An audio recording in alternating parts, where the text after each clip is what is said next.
Olá pessoal, sejam bem-vindos ao Mogiano Videosfera. Apresentaremos hoje uma parte da aula de trigonometria ciclo trigonométrico. Sejam bem-vindos, aproveitem. Assunto recorrente nos vestibulares do ITA, Unicamp, FUVEST, em todos os grandes vestibulares do Brasil. Esse assunto é recorrente, é importante. Venham com a gente.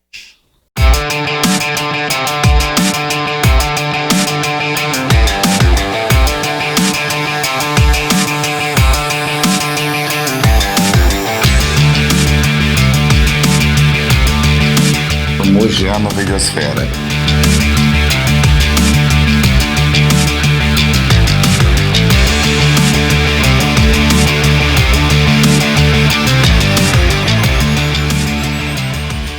Agora que a gente vai estudar o ciclo trigonométrico aqui. Vou apresentar para vocês o ciclo trigonométrico e as definições do que é o ciclo trigonométrico. Antes vou falar apenas sobre as funções dele, tá? Estudaremos o ciclo trigonométrico porque o que aprendemos até agora sobre trigonometria, as funções trigonométricas, elas são limitadas. O que vocês já viram é o seguinte, ó. O seno de um ângulo é dado por cateto oposto sobre hipotenusa, certo? O cosseno de um ângulo é dado por cateto adjacente sobre hipotenusa. E a tangente de um ângulo é dada por cateto oposto sobre cateto adjacente. Até aqui tranquilo, né? Aquelas definições trigonométricas ali tranquilo. Agora observem, ó, tudo que nós estudamos até agora refere-se a ângulos do primeiro quadrante. Aliás, ângulos agudos, ângulos que estão entre o ângulo de 0 e de 90 graus. O ciclo trigonométrico ele vem para transcender essa ideia para a gente, tá bom?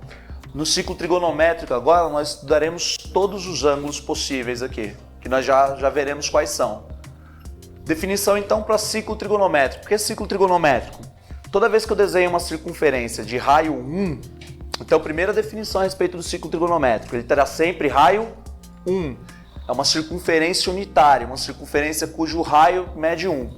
Quando eu pego uma circunferência unitária de raio 1 e a desenho sobre o plano cartesiano, com o centro dessa circunferência na intersecção dos eixos das abscissas com o eixo das ordenadas, ou seja, na origem do plano cartesiano, o centro do ciclo trigonométrico é o ponto de origem do plano cartesiano, certo? Quando eu desenho essa circunferência desse jeito aqui com o raio unitário, a essa circunferência nós damos o nome de ciclo trigonométrico. Ou em alguns livros, circunferência trigonométrica, em Portugal, círculo goniométrico, mas ciclo trigonométrico nós trataremos ele aqui. Nós o trataremos aqui.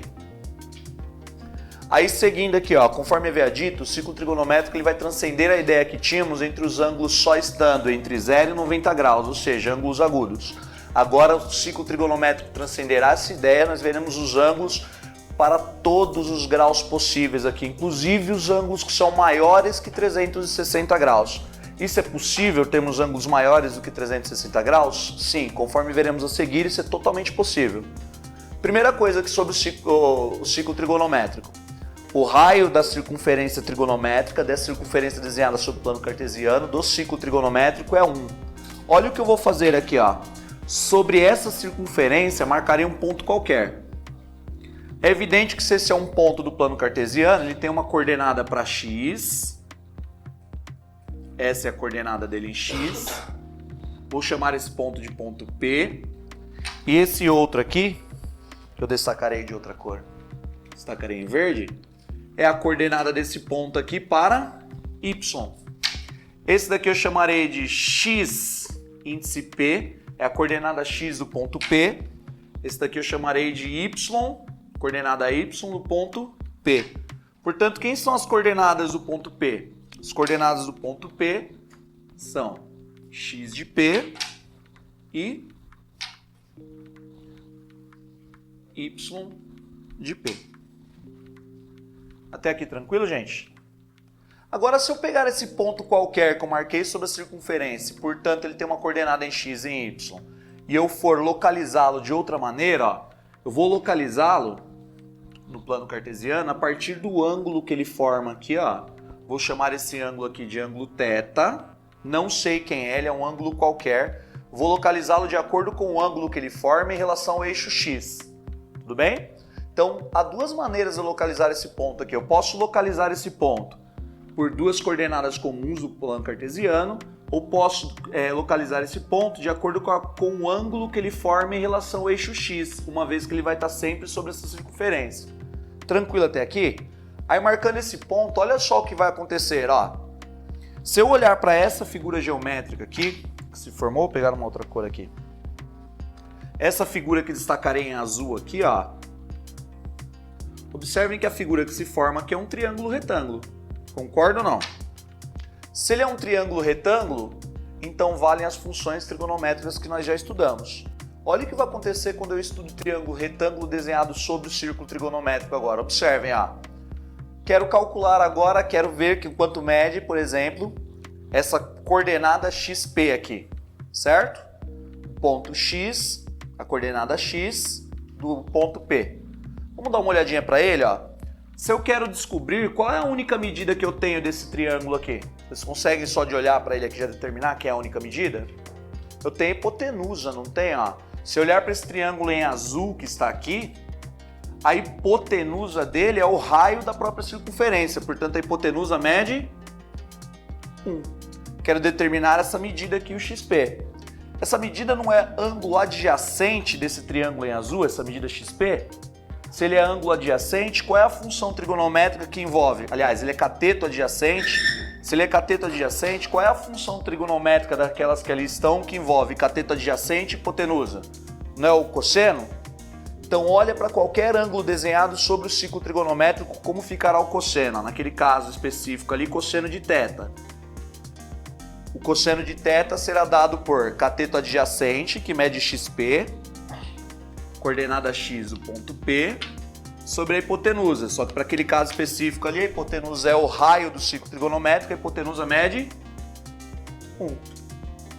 Como um elemento neutro da multiplicação e da divisão ali, ó, eu posso afirmar com tranquilidade que para qualquer cosseno de ângulo que eu desenho sobre o ciclo trigonométrico, qualquer ponto que eu marque aqui, eu posso determinar que o cosseno desse ângulo será sempre a coordenada x do ponto que eu determinei.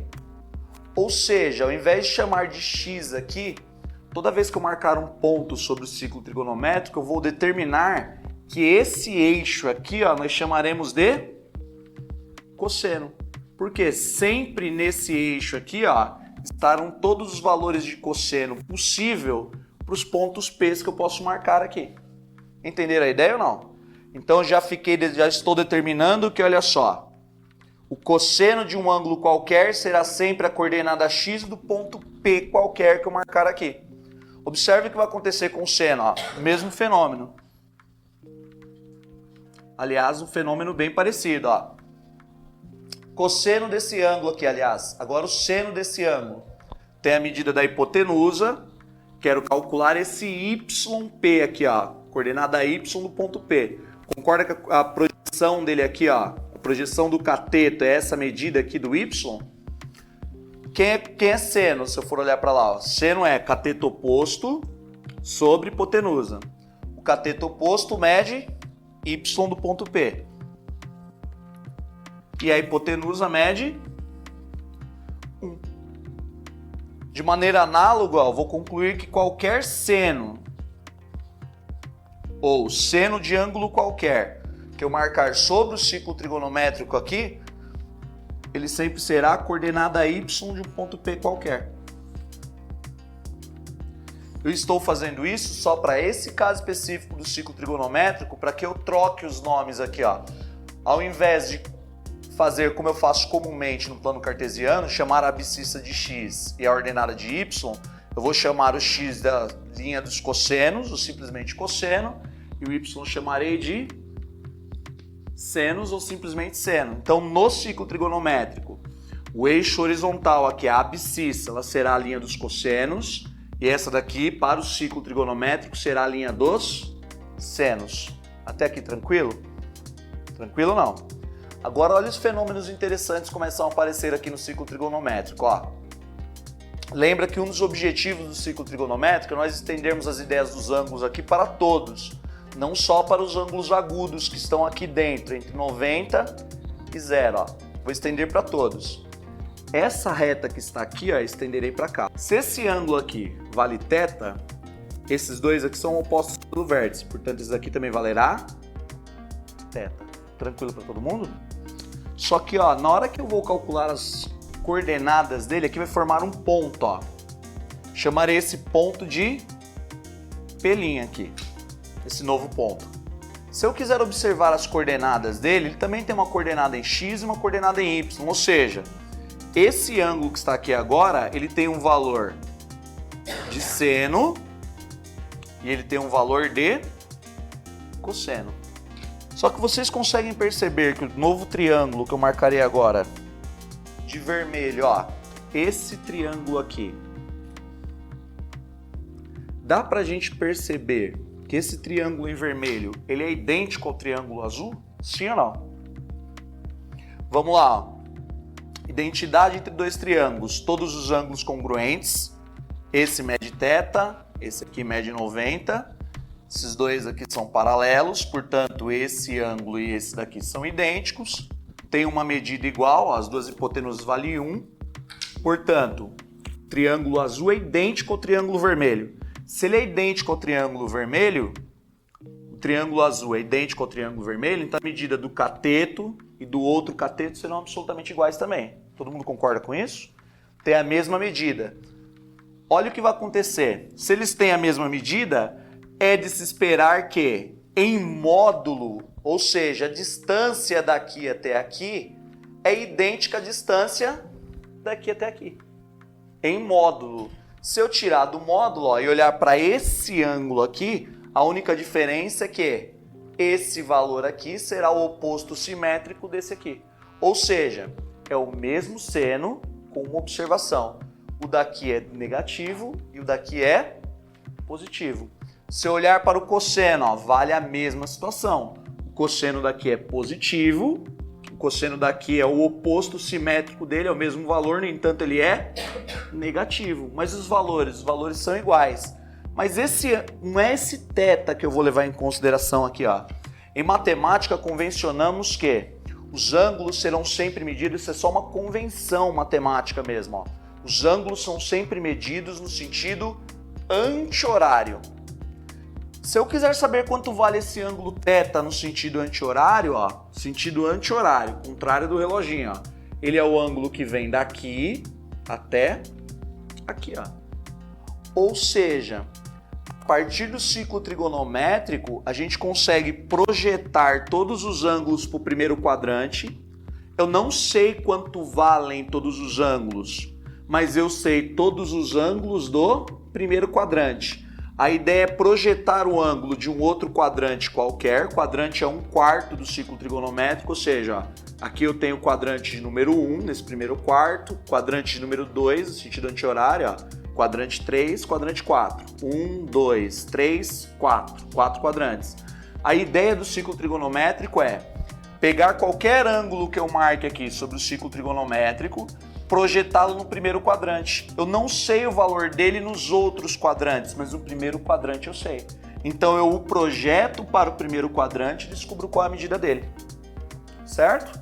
Fazendo um pequeno exemplo agora com vocês, ó. Quero saber, por exemplo, o valor do seno de 120 graus e do cosseno de 120 graus. Observem que agora eu estou me referindo a dois ângulos obtusos ali, ó, obtusos maior que 90. Quando a gente fez aquela tabelinha, quando nós estudamos ângulos notáveis entre 0 e 90, os ângulos agudos, certo? Eu já vou revisar aqui com vocês. Agora eu estou pedindo o valor do cosseno e do seno para ângulos obtusos. Vamos analisar aqui com calma. Quando tem essa situação aqui, o que eu faço primeiro? Ciclo trigonométrico.